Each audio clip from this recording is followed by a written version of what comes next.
Enkrat letno, ponavadi zgodaj spomladi, v poslanske klopi v Državnem zboru sedejo mladi parlamentarci. Tudi oni so dobro organizirani. Mladi ste se tudi letos srečevali na občinskih in medobčinskih otroških parlamentih.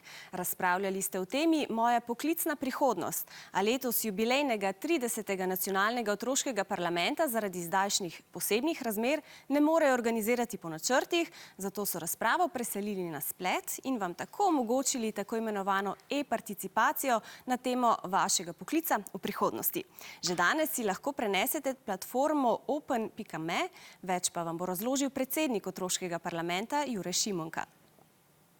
Prav v tem tednu smo načrtovali že 30. nacionalni otroški parlament. Letos bi mladi parlamentarci in parlamentarke debatirali na zelo aktualno temo Moja poklicna prihodnost. Vendar nam na žalost trenutne razmere v državi to onemogočajo. Naše srečanje ni popolnoma odpovedano, saj upamo, da ga bomo lahko izvedli proti koncu šolskega leta.